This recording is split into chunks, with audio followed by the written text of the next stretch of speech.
आपने आजकल intermittent fasting के बारे में बहुत कुछ सुना होगा, ट्रेंड में रहती है ये चीज़ और बहुत लोग फॉलो करते हैं इन सोशल मीडिया पर बहुत सारी जानकारी देखकर। लेकिन इंटरमिटेंट फास्टिंग जो है सबकी बॉडी के लिए नहीं बना है और इंटरमिटेंट फास्टिंग के भी 3 तरीके हैं, किसको क्या फॉलो करना चाहिए, अपनी बॉडी को समझकर फॉलो कीजिए और ये सब कुछ इस वीडियो में मैं आज आपको समझाने वाली हूँ।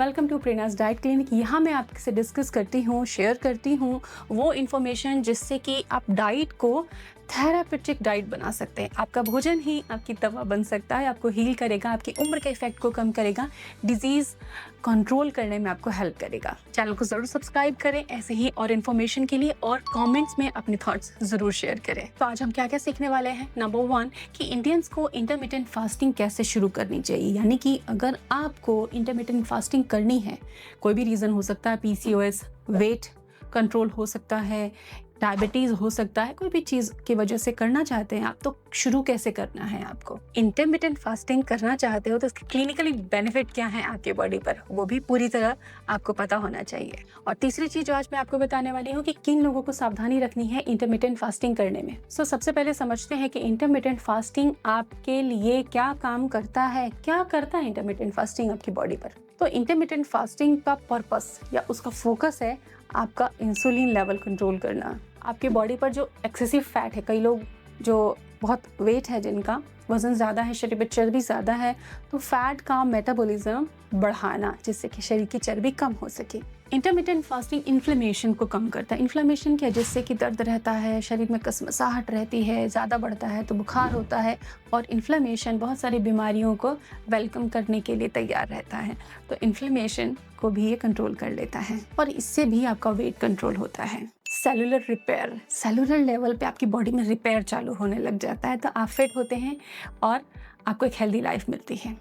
शरीर मंदिर है और हमें इसका पूरा ध्यान रखना चाहिए। तो चलिए इंटरमिटेंट फास्टिंग के तरीके सीखते हैं, कैसे शुरू करना होगा आपको। लेकिन उससे पहले कुछ क्लिनिकल फाइंडिंग्स बताना चाहूँगी, जिससे पता चला है क्लिनिकली कि इंटरमिटेंट फास्टिंग करने से बॉडी पर क्या फ़र्क पड़ा। तो कोलेस्ट्रॉल लेवल्स कंट्रोल होने लगे, इंसुलिन रेजिस्टेंस कंट्रोल होने लगा, ट्राइग्लिसराइड्स लेवल कंट्रोल होने लगे, वेट लॉस होने लग गया, और साथ ही जिनको हाई BP है उनका ब्लड प्रेशर भी कंट्रोल होने लग जाता है। तो ये क्लिनिकली प्रूवन चीज़ें हैं जो कि इंटरमिटेंट फास्टिंग से आपको मिलती हैं।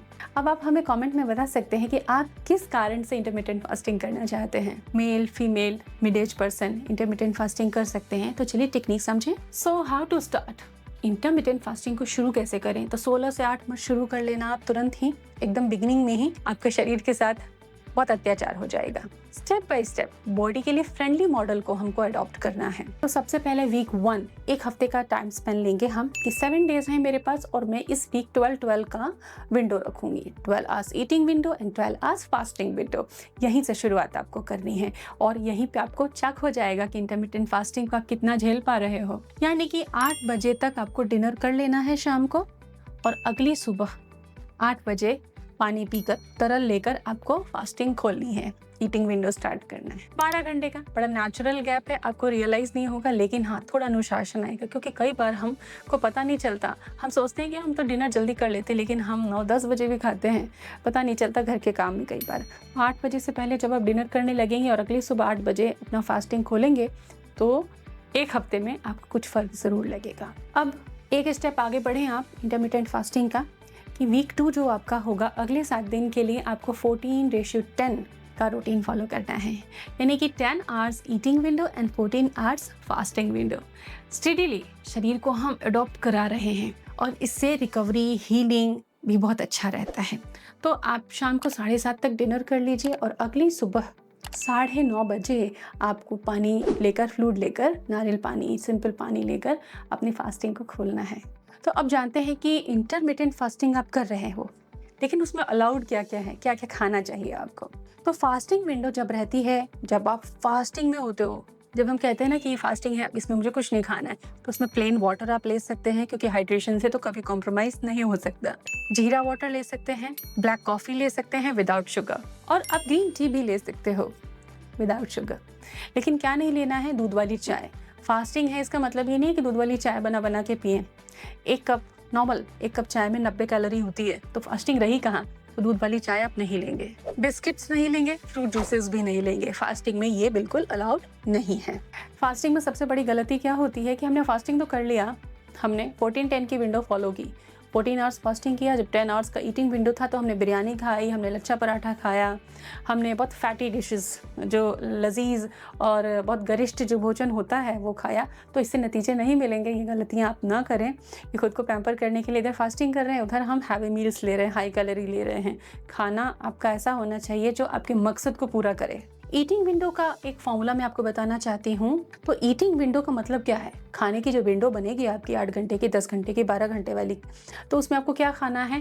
Protein plus healthy fat plus fibre, ये ज़रूर होना चाहिए। तभी आपको इंसुलिन रेजिस्टेंस हो, चाहे पीसीओएस कंट्रोल हो, चाहे वेट लॉस हो, चाहे जो भी इश्यूज़ हो, उसमें आपको फ़ायदा मिल पाएगा। तो ईटिंग विंडो में क्या खा रहे हो वो भी इम्पॉर्टेंट है। फैटी लीवर में आपको फ़र्क लगेगा, कोलेस्ट्रॉल लेवल्स भी आपके कंट्रोल होंगे, वेट भी मैनेज होगा, पीसीओएस भी कंट्रोल होगा। लेकिन आपको बड़े ईमानदारी से इंटरमिटेंट फास्टिंग को फॉलो करना चाहिए। प्रेग्नेंट वुमेन है, ब्रेस्ट फीडिंग मॉम है, एनीमिक पेशेंट्स हैं, ईटिंग डिसऑर्डर की जिनको हिस्ट्री है, या अनकंट्रोल्ड डायबिटीज़ है, उनको इंटरमिटेंट फास्टिंग नहीं करना चाहिए। अदरवाइज उनको फ़ायदा नहीं, नुकसान हो सकता है। पीसीओएस वुमेन फास्टिंग कर सकती हैं, लेकिन एक्सट्रीम वाली फास्टिंग नहीं करनी है, इसका ध्यान रखें। इंटरमिटेंट फास्टिंग के साथ आप याद रखें कि 7 से 8 घंटे की नींद लेना, थोड़ा योगा, थोड़ा सा प्राणायाम जीवन को बहुत ही खूबसूरत बना देगा। आप इसको फॉलो कीजिए, चैनल को सब्सक्राइब कीजिए, और हाँ, अपने क्वेरीज या अपनी कोई भी प्रॉब्लम कमेंट सेक्शन में आप ज़रूर लिखें। Thanks for watching.